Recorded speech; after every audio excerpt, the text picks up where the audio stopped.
Vous avez vu à quel point l'information météo est sensible en montagne. Nos clients ont besoin d'avoir effectivement la vérité.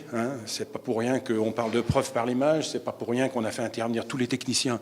On veut communiquer différemment via la clientèle. Alors, c'est vrai que depuis 10 ans, on avait peu de neige. Bon, pourquoi ? Parce que le climat, il dérape, tout le monde le sait. Et puis cette année, on a beaucoup de neige. Mais ça ne veut pas dire que le climat s'arrête de déraper.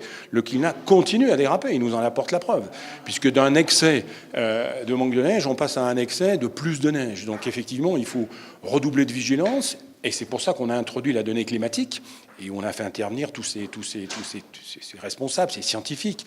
Et tout ça pourquoi ? Tout simplement parce que les montagnards sont des gens qui savent que la montagne est précieuse, que c'est leur domaine, qu'ils en ont besoin pour vivre, parce que derrière, il y a quoi ? Il y a de l'emploi, il y a du plaisir, et que ça, il faut le maintenir, quoi qu'il arrive. La CCI de la Savoie, pour la première fois cette année, participe à ces rencontres climat-météo-montagne.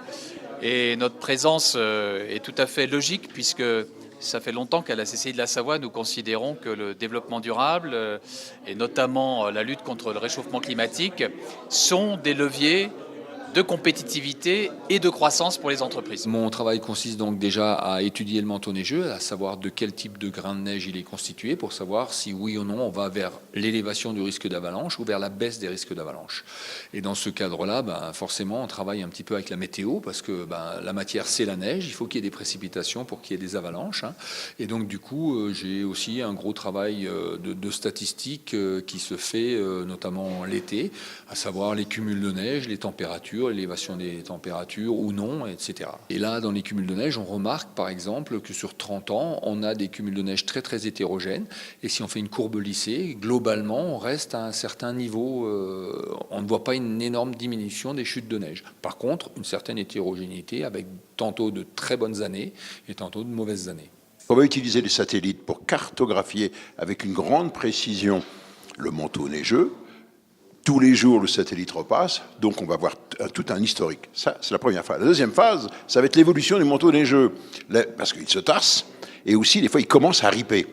Et ce qu'il faut connaître, c'est le moment où il va commencer à riper. Et comme le satellite sait mesurer les déplacements à l'aide de radars, on fait 2 images, on les superpose, et ça vous donne un 3D. Et donc, on va avoir en 3D, comme on a le relief des montagnes en 3D avec les satellites, et bien là, on va avoir en 3D le relief du manteau neigeux et on va pouvoir détecter les amorces de rupture, par exemple, d'une plaque de neige. Et ce que je dis pour la neige, c'est valable également pour les glaciers. Ce sera un élément supplémentaire pour améliorer la prévision. Si Audrey Pulvar a fait le déplacement, justement, c'est pour relayer ce message.